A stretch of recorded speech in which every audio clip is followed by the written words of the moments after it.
Hi students, welcome back to our channel Achieve Excellence in Commerce by Mansi Zaveri। आज हम देखने वाले हैं कि बोर्ड एग्जामिनेशन में पेपर प्रेजेंटेशन जो है वो आपका कैसा रहना चाहिए ताकि आप ज्यादा से ज्यादा मार्क्स कवर अप कर पाए। मोस्टली बातें आपको पता होगी, कुछ कुछ चीजें आपको नहीं पता होगी, वो आप इस वीडियो में समझ पाएंगे। सो मैं पूरी कोशिश करूंगी कि जिन लोगों ने इतने सारे कमेंट्स किए थे पेपर प्रेजेंटेशन के रिलेटेड या जिन्होंने इंस्टाग्राम पे डायरेक्ट मैसेज किया था, आपके जितने भी डाउट्स हैं मैं ट्राई करूंगी कि इस वीडियो में क्लियर हो जाए। राइट, चलिए सो स्टार्ट करेंगे वीडियो। सबसे पहले आपको यहाँ पे मैं बोलना चाहती हूँ कि ये पेपर जो मैंने लिखा है वो अकाउंट्स का लिखा है, पर जो बातें मैं आपको यहाँ पे दिखाने वाली हूँ वो आप हर एक सब्जेक्ट के लिए यहाँ पे फॉलो कर सकते हैं। यहाँ पे मैंने जो पेन यूज की है वो गोल्डेक्स की पेन है, स्केल और अप्सरा की पेंसिल यहाँ पे मैंने अकाउंट का पेपर लिखने के लिए यूज की है।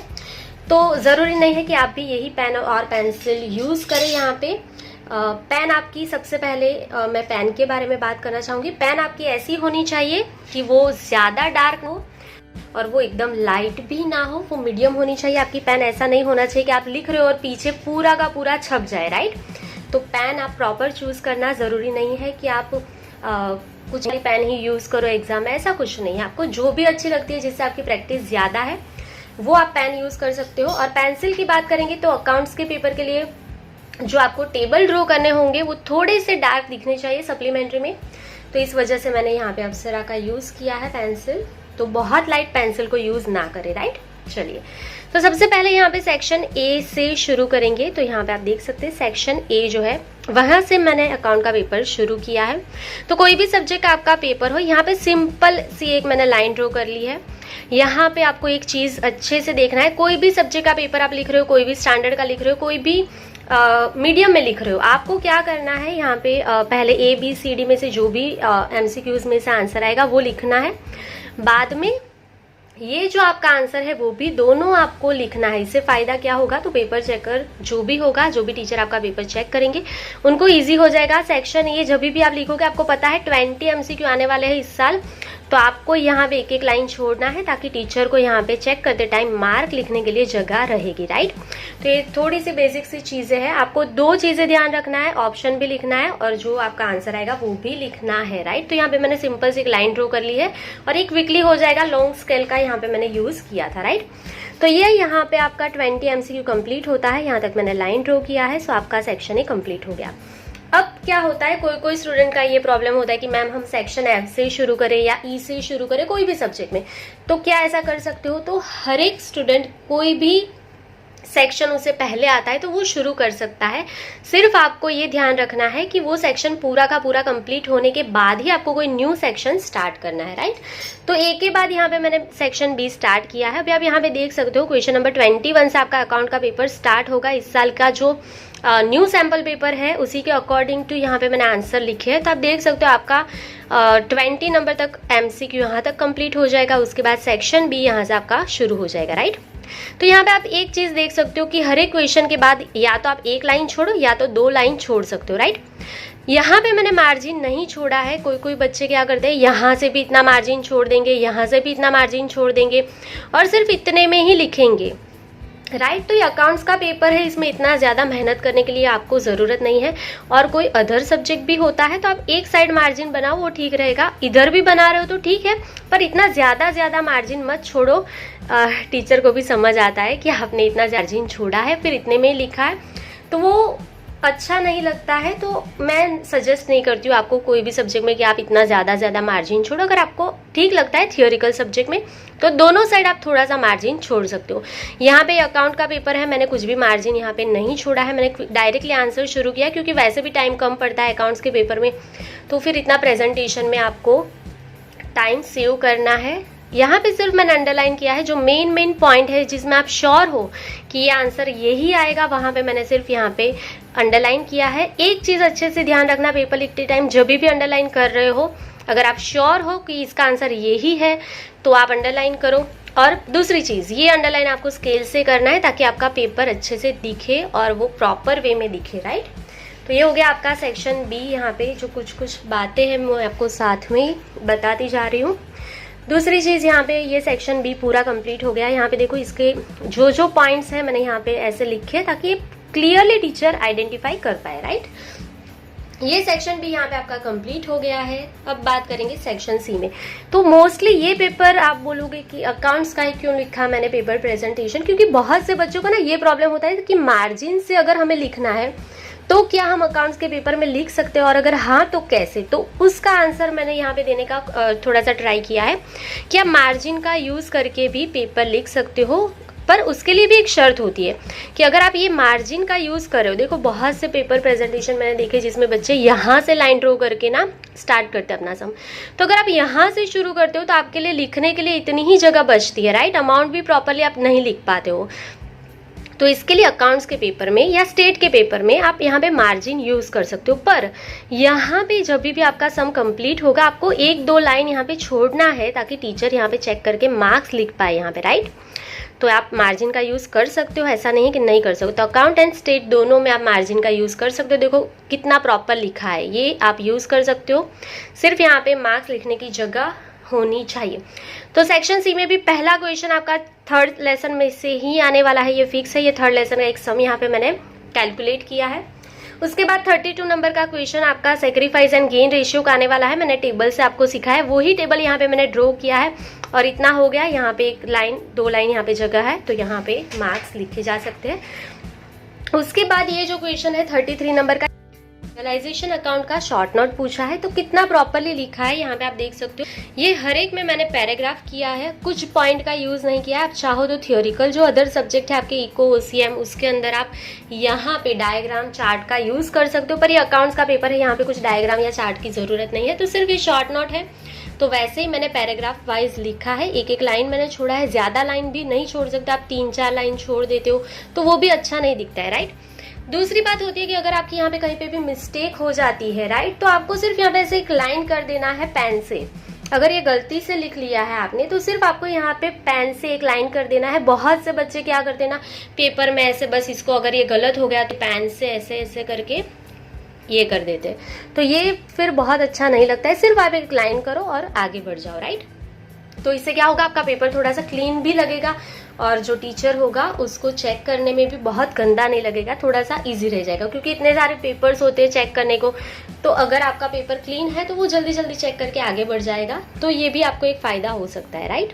चलिए, सो यहाँ पे फिर जर्नल एंट्रीज मैंने लिखा है। तो मैंने पहले ही बोला कि ये पेपर अकाउंट्स का लिखने का मेरा पर्पज यही है कि ताकि मार्जिन का जो यूज कैसे हो सकता है वो मैं आपको दिखा सकूं। बहुत से बच्चे इसी में कंफ्यूज थे कि मार्जिन का यूज करे नहीं करे, करे तो कैसे करे। तो कर सकते हो आप, ऐसा कुछ नहीं कर सकते हो, पर ये जब भी कंप्लीट होगा उसके बीच में आप जगह जरूर रखें जिससे कि मार्क्स लिखने में आसानी हो, राइट। चलिए, उसके बाद यहाँ पे 35 नंबर का क्वेश्चन मैंने लिखा है, ये यहाँ पे खत्म होता है। ये आपका सेक्शन डी यहाँ से शुरू हो जाता है, राइट।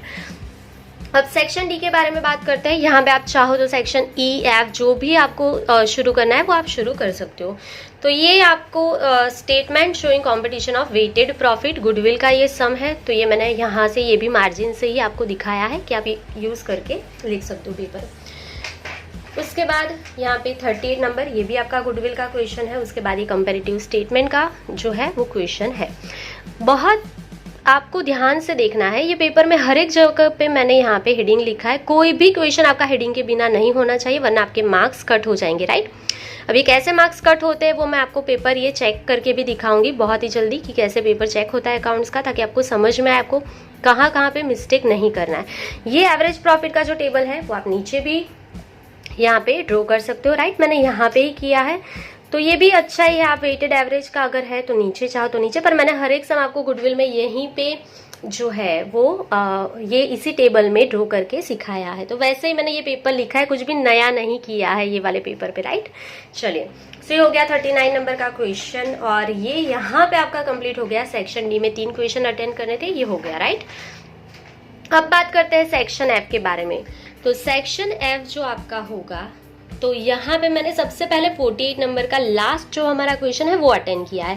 ये दिखाने के लिए मैंने यहाँ पे अटेंड किया है कि सेक्शन एफ अगर आप शुरू करो, कोई भी क्वेश्चन से शुरू करो वो चलेगा, राइट। तो ये आपका फाइनल अकाउंट का सम है। यहाँ पे आपको क्या ट्राई करना है कि ये जो आपका बैलेंस शीट बनेगा वो एक पेज में पूरा आप ड्रॉ कर पाओ, आपको वैसा ट्राई करना है। पर अगर 1-2 चीज़ें रह जाती है तो फिर आपको पीछे जाके भी टेबल ड्रॉ करके वापस से यहाँ पे पर्टिकुलर्स, नोट नंबर, अमाउंट और वो सब कुछ लिखना पड़ेगा। तो वो उससे बच पाओ, थोड़ा सा टाइम आपका बच पाए, इसके लिए ट्राई करो कि ये जो हेडिंग है उसके बाद आप जगह नहीं छोड़ना, यहाँ पे ये ऊपर एक लाइन मत छोड़ना, डायरेक्टली बैलेंस शीट लिख के शुरू कर देना। तो आपका एक ही पेज में बैलेंस शीट आ जाएगा, जिससे आपका टाइम बचेगा दूसरे पेज पे टेबल ड्रॉ करने से या पर्टिकुलर अमाउंट वो सब लिखने से, क्योंकि वैसे भी अकाउंट्स के पेपर में टाइम कम ही बचता है, राइट।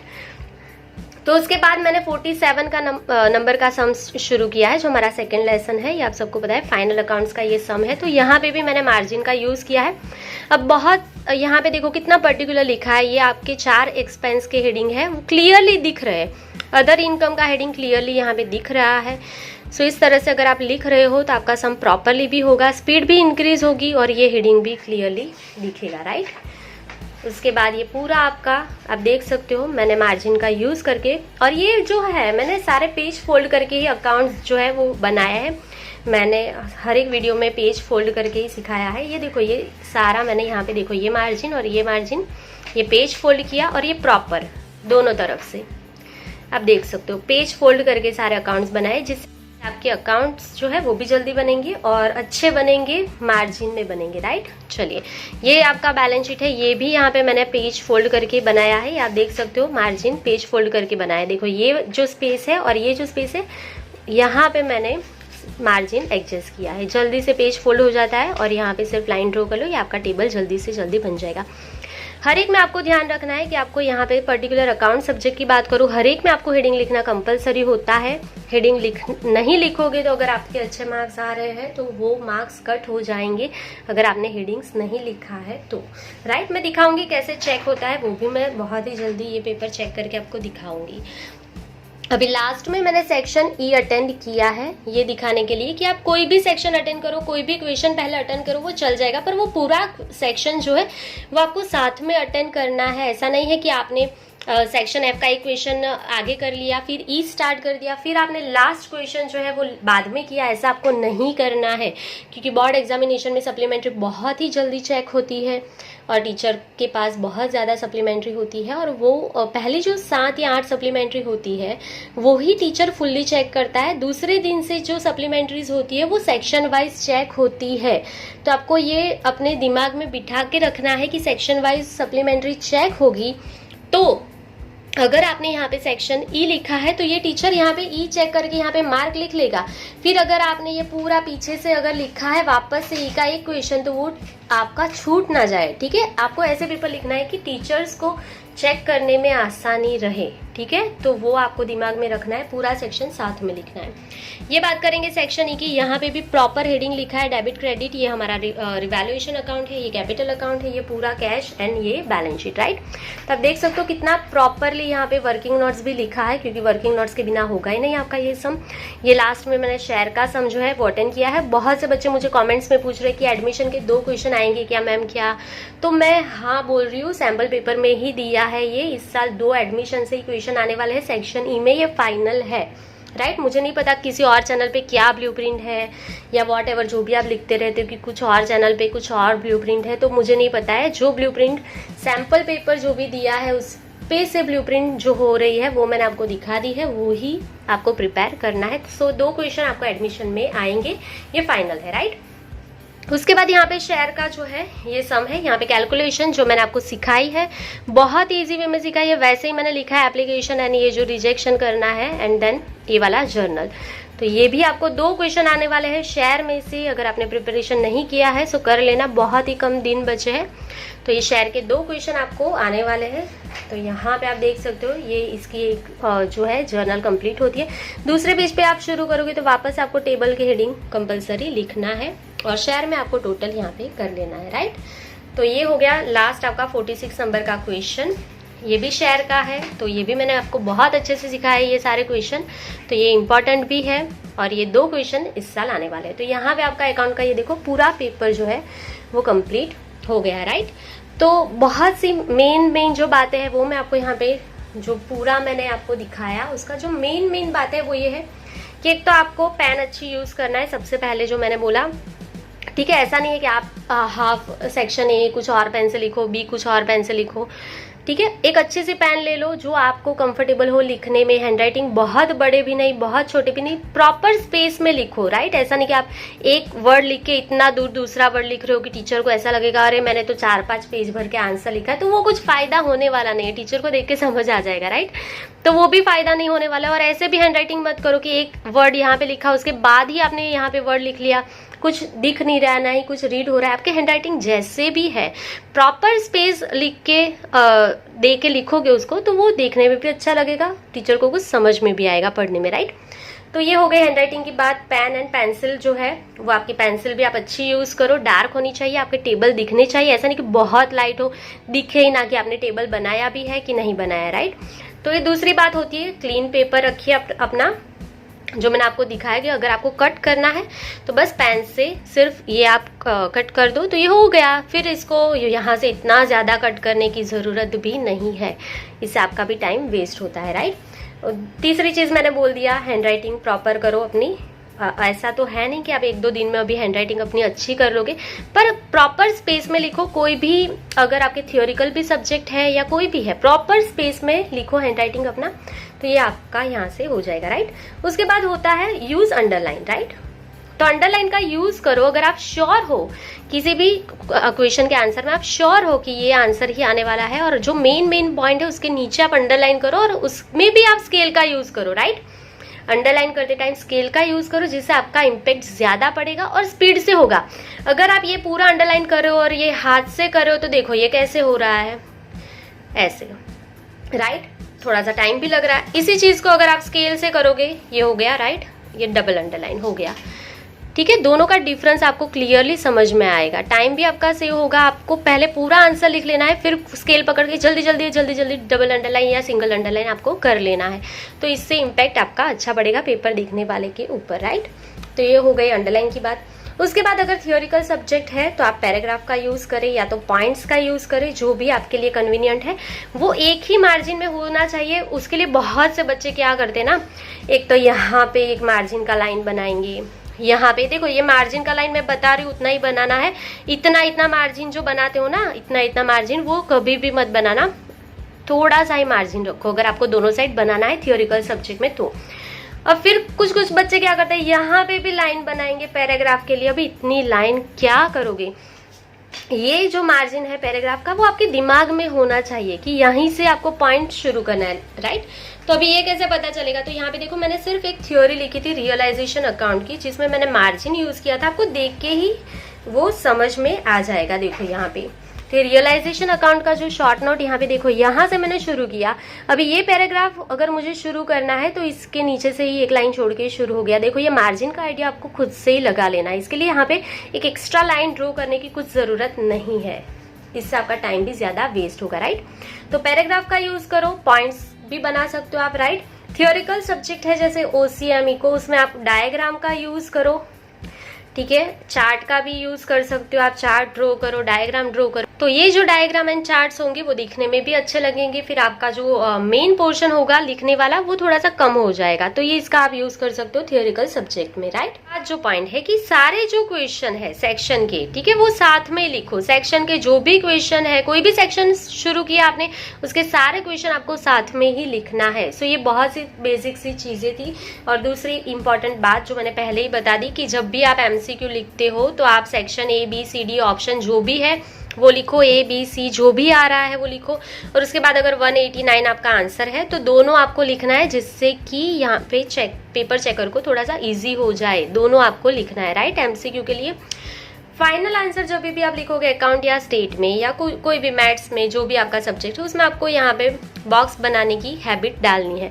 कुछ बच्चे क्या करते हैं ना, जो भी आपका फाइनल आंसर आया, जैसे 1892 इज योर आंसर, तो क्या करेंगे बच्चे, ये आधा बॉक्स बना के छोड़ देते। तो ऐसा नहीं करना है, क्योंकि आपको पता है स्टेट में ये इंटरवल हो जाता है, इंटरवल फॉर्म में, तो ऐसे नहीं लिखना है। अगर आपको लिखना है तो या तो पूरा यहाँ पे ब्रैकेट करो या तो कुछ मत करो, राइट। तो ये आप ऐसे लिख सकते हो। MCQ में भी बहुत से बच्चे क्या करेंगे, A के बाद ऐसे लाइन करेंगे। अब ऐसे लाइन कर दिया तो ये तो -189 हो जाता है ना अकाउंट स्टेट में, तो ये ऐसे A के बाद ये एरो करेंगे, ये लाइन करेंगे, ऐसा एरो करके लिखेंगे, कुछ भी ज़रूरत नहीं है। यहाँ पे मैंने बहुत ही क्लियरली दिखाया है कि सिर्फ आप यहाँ पे नंबर लिखेंगे, यहाँ पे ABCD जो भी है, यहाँ पे आपका आंसर, एंड दैट्स इट। और कुछ भी यहाँ पे एरो करो, लाइन करो, कुछ भी करने की ज़रूरत नहीं है, राइट। तो ये बहुत सी बेसिक सी चीज़ें हैं जो आपको थियोरिकल सब्जेक्ट में भी यूज़फुल हो सकती है, स्टेट के पेपर में भी यूज़फुल होगी आपको। और आई होप कि आपको इसमें अभी और कुछ डाउट नहीं होगा। अगर आपको कुछ भी डाउट्स होता है तो आप कमेंट सेक्शन में कमेंट कर सकते हो। आज के लिए बस इतना ही। Thank you for watching, keep learning, take care.